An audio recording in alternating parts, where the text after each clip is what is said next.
2026 வரக்கூடிய எல்லா flagship கேமராவுக்கும் tough கொடுக்கறதுக்கு இந்த ஃபிளாக்ஷிப் கேமரா இப்போ நம்ம கிட்ட வந்துடுச்சு. அண்ட் இது வெறும் ஸ்மார்ட் போன் மட்டும் கிடையாது, எஸ் இதுவுமே சேர்ந்துதான். இதுதான் vivo X300 சீரிஸ் உடைய unboxing and first impression and வெளிப்படைத்தன்மைக்காக சொல்லிடுறேன். இந்த வீடியோல நம்ம vivo கடைசியில் தான் ஒர்க் பண்றோம். பட் இருந்தாலும் இதில் என்ன விஷயங்கள் இருக்கு, அதெல்லாம் எப்படியெல்லாம் இருக்குன்றது தான் தெளிவா உங்களுக்கு நான் சொல்ல போறேன், இருக்கிறது இருக்கிற மாதிரி. ஸோ கேமராவை பத்தி முக்கியமா பார்க்கணும்னா X300லயே நமக்கு மெயின் கேமரா 200 மேப்ஸ்க்கான ஜைஸ் கேமரா யூஸ் பண்ணி HBB சென்சார் தான் யூஸ் பண்ணிருக்காங்க. T-Star கோட்டிங்கோட CPA 4.5 லெவலுக்கான ஸ்டெபிலைசேஷனோட வருது. ரெண்டாவதாக 50 மேப்ஸ்க்கான 3x Zeiss APO telephoto camera use பண்ணிருக்காங்க சோனியுடைய LYT602 சென்சரோட. அண்ட் மூன்றாவதாக 50 மேப்ஸ்க்கான சாம்சங் உடைய JN1 சென்சர் அல்ட்ரா வைட்காக. அண்ட் முன்னாடி செல்ஃபிலுமே 50 மேப்ஸ்க்கான சேம் சென்சர் தான். அண்ட் ப்ரோவை பொறுத்த வரைக்கும் 200 மேப்ஸ்க்கான Zeiss APO telephoto lens use பண்ணிருக்காங்க சாம்சங் HBB சென்சரோட. CPA பொறுத்த வரைக்கும் 5.5 லெவல்ல இருக்கு, which is 3.5x ஆப்டிக்கல், அதாவது 85mm ஃபோக்கல் லென்த்தோட வருது. அடுத்ததா 50 மேப்ஸ்க்கான சோனி LYT828 அப்படின்னு சொல்லக்கூடிய Zeiss உடைய கிம்பிள் கிரேட் மெயின் கேமரா வேற கொடுத்துருக்காங்க CPA 5.5 லெவலோட. அண்ட் மூன்றாவதாக 50 மேப்ஸ்க்கான சாம்சங் உடைய அல்ட்ரா வைட் சென்சர் யூஸ் பண்ணிருக்காங்க. செல்ஃபிலையுமே அதே 50 மேப்ஸ்க்கான சாம்சங் சென்சர்.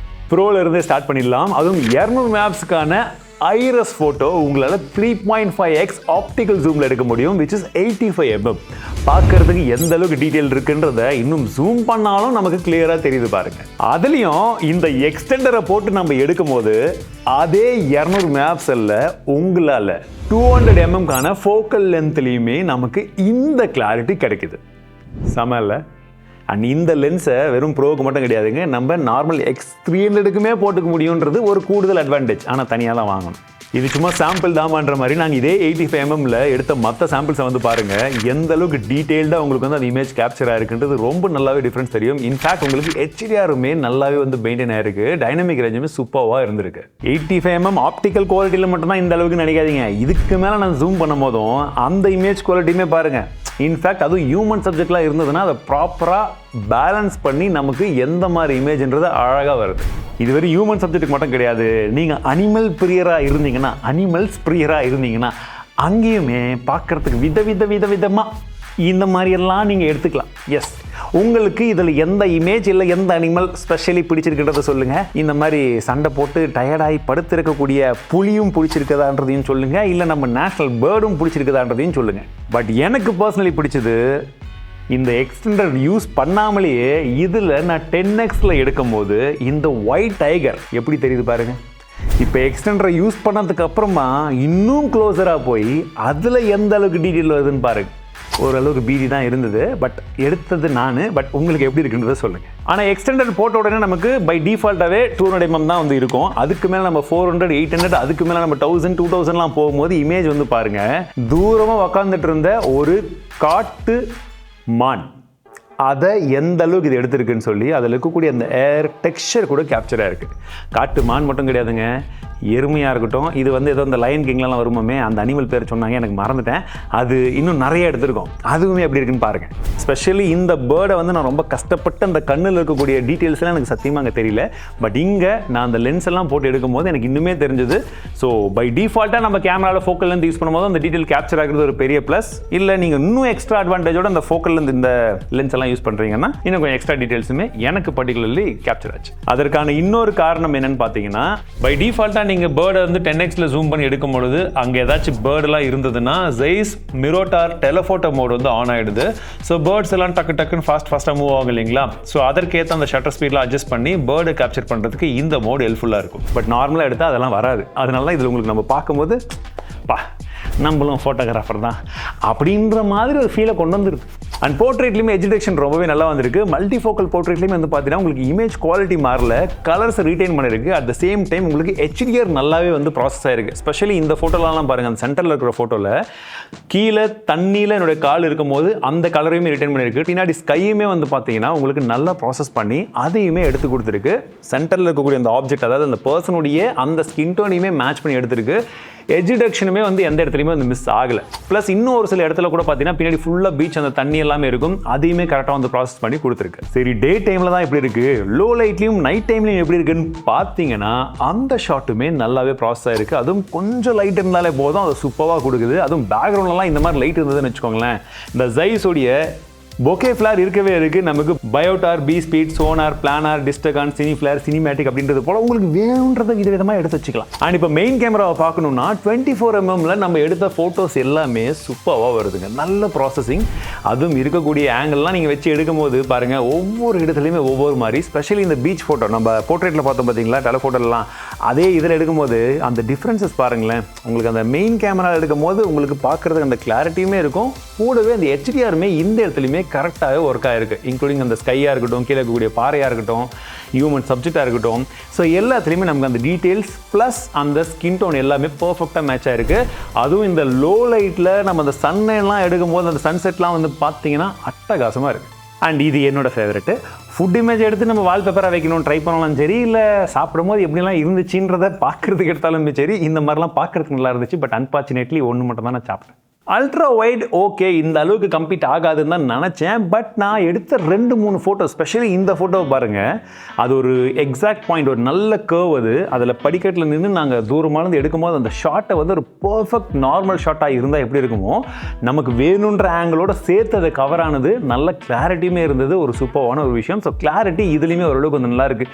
கலர் ஷிஃப்ட் மினிமலாக தான் இருக்குது, பட் ஸ்டில் இமேஜுடைய ப்ராசஸிங் நல்லா பண்ணியிருக்காங்க அல்ட்ரா வைட்லையுமே. செல்ஃபியில் நமக்கு 2 ஆப்ஷன் இருக்குது. நீங்கள் வைட் ஆங்கிளும் யூஸ் பண்ணிக்கலாம் அண்ட் நீங்கள் நார்மல் 1xலையும் எடுக்கலாம். வைட் ஆங்கிள் எடுக்கும்போது நல்லா வைடாக தெரியுது. நார்மல் ஃபோட்டோவும் வந்து பாருங்கள், அதுவே நமக்கு வைடாக தான் தெரியும். பட் கிளாரிட்டி, டீட்டெயில்ஸ் நல்லா இருக்குது. ஸ்கின் டோன் கொஞ்சம் நியூட்ரலாக இருக்க மாதிரி இருக்கும், but still compared to rear மட்டும் தான் அந்த மாதிரி. பட் இருந்தாலுமே இமேஜ் குவாலிட்டி பார்க்கறதுக்கு நல்லாவே இருக்குது. அண்ட் போர்ட்ரேட்லையுமே எஜுடேஷன்லேருந்து எல்லாமே வந்து நல்லா வந்த மாதிரி தான் இருக்குது. ஸோ ஓவராலாக இந்த கேமராவில் நான் நிறைய பேசிகிட்டு இருக்கேன்.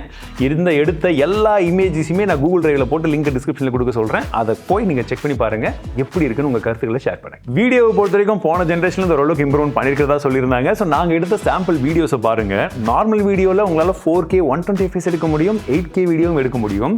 இந்த மாதிரி ஸ்லோ மோஷனுக்கு, சினிமேட்டிக் எடுக்கிறதுக்கெல்லாம் கூட நீங்கள் யூஸ் பண்ணிக்கலாம். இல்லை நீங்கள் போர்ட்ரேட் வீடியோ தான் எடுக்கணும்னு முடிவு பண்ணிங்கன்னா கூட அதையுமே டெலஃபோட்டோ மெயின் கேமரா அண்ட் செல்ஃபிலையுமே உங்களால் HD போர்ட்ரேட் வீடியோவும் எடுத்துக்க முடியும். இப்போ X300 பார்க்கலாம். ஏன்னா அதுக்கே ஓடி மூச்சு வாங்குது. பட் இதை பொறுத்த வரைக்கும் எப்போவுமே அந்த பேஸ் மாடலில் அந்த அளவுக்கு இருக்காதுன்னு தான் நினைப்போம். பட் அப்படி கிடையாது. இந்த வாட்டி இதில் எடுத்த சாம்பிள்ஸை பாருங்கள்.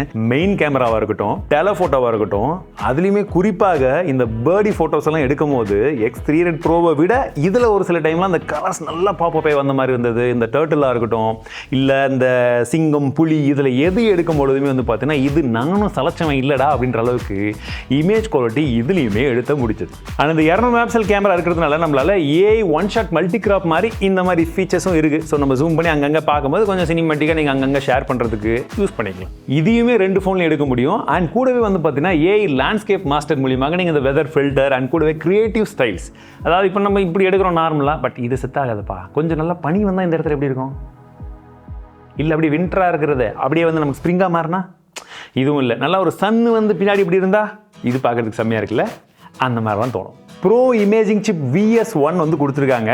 அதாவது நம்ம ஏற்கனவே பார்த்த V3+மே இருக்குது, இதுவுமே புதுசாக கொண்டு வந்துருக்காங்க. சரி, இது என்னடா பண்ணணும்னு பார்த்தீங்கன்னா ப்ரீ ப்ராசஸிங், போஸ்ட் ப்ராசஸிங், இது எல்லாமே இது நல்லா பண்ணுமா பாருங்கள். நாங்கள் கேமராவை மட்டும் அள்ளி கொடுக்கல, ப்ராசஸரும் எக்ஸ்ட்ரா போட்டு கொடுக்குறோன்றாங்க. சரி, முக்கியமான முதல் ப்ராசஸர் என்ன, மெயின் ப்ராசஸர் என்னன்னு பார்த்தீங்கன்னா Dimensity 9500 சொல்லக்கூடிய அந்த ப்ராசஸர். X300 Proல 6510 mAh பேட்டரி, 90 வாட்க்கான ஃபிளாஷ் சார்ஜிங், 40 வாட்க்கான வயர்லெஸ் சார்ஜிங் கொடுத்துருக்காங்க. PD சப்போர்ட்டுமே இருக்கு, PPSக்கான சப்போர்ட்டும் வந்து கொடுத்துருக்காங்க. ப்ளஸ் X300 பொறுத்த வரைக்கும் 6040 mAh பேட்டரி, 90 வாட்க்கான ஃபாஸ்ட் சார்ஜிங், 40 வாட்க்கான வயர்லெஸ் சார்ஜிங் இருக்கு. ஆனால் இது நல்ல காம்பேக்டான ஒரு ஸ்மார்ட் ஃபோனை எதிர்பார்த்தவங்களுக்கு செம்மங்க. ஏன்னா கேமரா இது வரைக்கும் காம்பேக்டில் வந்து எந்த ஃபோன்லையும் அந்த அளவுக்கு இல்லை. இதில் சரி, இவ்வளோ பார்த்துட்டோம். அன்பாக்சிங்கில் என்ன தான் வந்தது அப்படின்றதையும் குயிக் காமிச்சிடுறேன். X300 Pro அண்ட் X300 ரெண்டுத்துலையுமே பாருங்க. இந்த லென்ஸை நான் தனியாக சண்டை போட்டு வாங்கிட்டு வந்திருக்கேன், அதனால் இது எப்படி வந்ததுன்னு என்னால் காமிக்க முடியல. அண்ட் ஃபைனலி டிசைனுக்கு வந்துட்டோங்க. டிசைனை பொறுத்த வரைக்கும் கொஞ்சம் கொஞ்சமாக கேர்வாக இருந்து மாறிக்கிட்டே வந்தாங்க. இப்போ முழுசாக சந்திரமுகியாக மாறிட்டாங்கன்ற மாதிரி அப்படியே ஃப்ளாட், பின்னாடி எல்லாம் பார்த்தீங்கன்னா மொத்தமாக ஃப்ளாட் தான், கேர்வே கிடையாது. சைட்லையுமே ஃப்ளாட்டாக தான் இருக்குது, எட்ஜஸ் எல்லாம் கேர்வியாக இருக்குது. அண்ட் சைடு வந்து நமக்கு மெட்டல் கொடுத்துருக்காங்க ஃப்ரேம். அண்ட் பேக்கில் வந்து பார்த்தீங்கன்னா நமக்கு ஃபைபர் கிளாஸ் இருக்குது. ஃப்ரண்ட்டில் ரெண்டுத்துலையுமே ப்ரொடெக்ஷனுக்கு வேறு கிளாஸ் கொடுத்துருக்காங்க. எப்படி இருக்குன்னு பார்த்துடலாமா? கொஞ்சம் பக்கு பக்குன்னு தான் இருக்குது. ஏன் எக்ஸ்ட்ரா பக்கு பக்குன்னு இருக்குன்னா ரீசெண்டாக தான் ஒன்று போட்டு உடச்சிடுச்சு.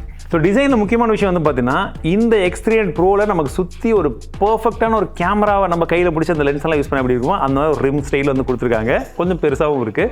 இது வந்து கொஞ்சம் நல்லா உள்ள மோல்ட் பண்ணி அப்படியே ஒரு சிங்கிள் இதில் அப்படியே வந்து அந்த கர்வியாக கொடுத்துருக்கிறது பார்க்கறதுக்கு இன்னும் கொஞ்சம் நல்லா இருக்கு.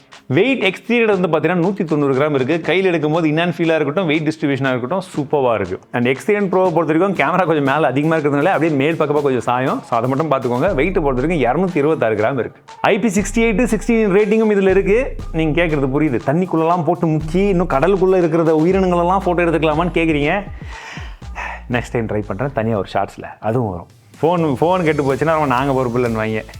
எப்போ நாங்கள் நல்ல தண்ணியில் தான்ப்பா போட்டோன்னு சொல்லணும். 3D ultrasonic finger print sensor 2.0 கொடுத்துருக்காங்க. ரெண்டுத்துலேயுமே எங்கே வேணுமோ நல்ல மேலே ஓரளவுக்கு வந்து கொடுத்துருக்காங்க. ஃபாஸ்ட்டாக இருக்குது, அக்யூரேட்டாகவும் இருக்குது. டியூல் ஆக்சஸ் வைப்ரேஷன் மோட்டர் நம்ம ரீசெண்டாக ஒரு ஃபோனில் பார்த்துருந்தோம். ரொம்ப ஸ்ட்ராங்காக நல்லா இருக்குது. சின்ன ஃபோன் நீங்கள் எவ்வளோ பெருசுனே சொல்லலன்னு கேட்குறவங்களுக்கு டிஸ்பிளேல சொல்கிறேன். டிஸ்பிளேவை பொறுத்த வரைக்கும் X300 நமக்கு 6.31 இன்ச்க்கான டிஸ்பிளே வருதுங்க. X300 ப்ரோவில் நமக்கு 6.78 இன்ச்க்கான 1.5K ரெசல்யூஷனில் டிஸ்பிளே இருக்குது. ரெண்டுத்துலையுமே 120 ஹெர்ட்ஸ்க்கான ரெஃப்ரெஷ் தான். 80 LTPO டிஸ்பிளே கொடுக்குறது வரவேற்கத்தக்க விஷயம். AMOLED டிஸ்பிளே 1 ஹெர்ட்ஸ் மினிமம் வரைக்கும் போகும். 1 ஹெர்ட்ஸ் மினிமம் வரைக்கும் போகக்கூடியதும் வரவேற்கத்தக்க விஷயம். மற்றபடி HDR10+க்கான சப்போர்ட், டால்பி விஷனுமே இருக்குது. ஸ்பீக்கர் குவாலிட்டி ரொம்பவே நல்லா இருந்தது. நான் வந்து கிட்டத்தட்ட லாஸ்ட் ஒரு 8 டேஸ் இல்லை 10 டேஸாக யூஸ் பண்ணிட்டுருக்கேன். நான் 1 வீக் ஆயிடுச்சு போய் ட்ராவல் பண்ணியேன். அப்போ தான் இன்ஸ்டாகிராமில் வெளியே தள்ளினாங்க. புது லொக்கேஷன், புது ஃபோனில் நீங்கள் பாட்டுக்கு லாகின் பண்ணி டெஸ்ட் பண்ணுறீங்க, எப்படின்னா நாங்கள் நம்புறதுன்னு சொல்லி ஒரு வாரமாக யூஸ் பண்ணாமல் விட்டு லாக் பண்ணிட்டாங்க. இப்போ தான் அன்லாக் ஆச்சு.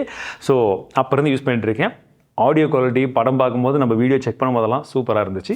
யூடியூப், நெட்ஃப்ளிக்ஸை பொறுத்த வரைக்கும் HDR-க்கான சப்போர்ட் இருக்குது. அண்ட் ப்ரோவில் நமக்கு 4500 நெட்ஸ்க்கான பீக் பிரைட்னஸ் இருக்குது. 2000 நெட்ஸ்க்கான HPM வந்து கொடுத்துருக்காங்க. அவுட்டோரில் விசிபிலிட்டி ரொம்பவே நல்லா இருந்தது. நான் நிறைய இடத்துக்கு ட்ராவல் பண்ணேன். ஸ்பெஷலி ஓப்பன் பீச்லலாம் போகும்போது கூட டைரக்ட் சன்லைட்டில் விசிபிலிட்டி ரொம்பவே நல்லா இருந்தது ரெண்டு ஃபோன்லையுமே.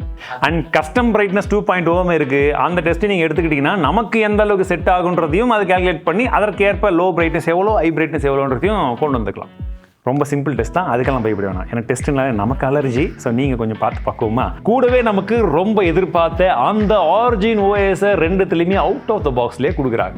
5 OS அப்டேட் அண்ட் 7 வருஷத்துக்கான செக்யூரிட்டி அப்டேட் ப்ராமிஸ் பண்ணுறது வரவேற்கத்தக்க விஷயம். ஏன்னா போன வாட்டியை விட இது நல்லாவே இம்ப்ரூவ் ஆகிருக்கு. அண்ட் ஆரிஜின் ஓஎஸில் நிறைய விதமான ஃபீச்சர்ஸ் வந்து லோடடப்பாக இருக்குது. அதை பற்றி சொல்லணும்னா இன்னும் நான் 1 ஹவர் ஷூட் பண்ணணும். ஆல்ரெடி 1.5 மணி நேரம் போய்கிட்டு இருக்கு.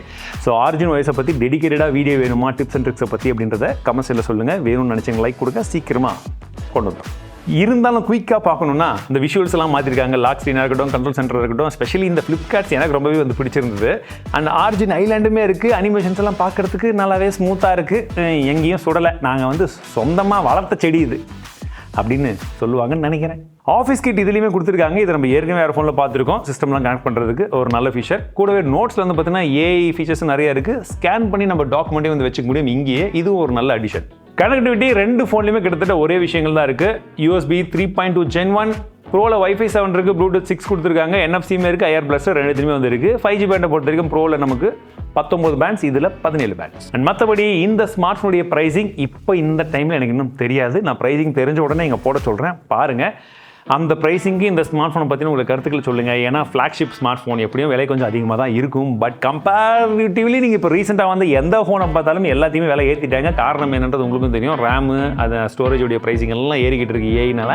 ஸோ அதனால் இதுவுமே கம்மியாக வரும்ன்ற எதிர்பார்ப்பு கிடையாது. பட் அட்லீஸ்ட் வந்து ஏற்றுறதுக்கு தேவையான பல விதமான விஷயங்களை உள்ளே கொடுத்துருக்காங்க. ஸ்பெஷலி கேமராவில் அப்படின்றது போல தான் எனக்கு தோணுது. உங்களுக்கு என்ன தோணுதுன்றதை சொல்லுங்கள். ஸ்பெஷலி அந்த ப்ரைஸிங்க்கு. வாழ்க தமிழ், வாழ்க டெக்னாலஜி.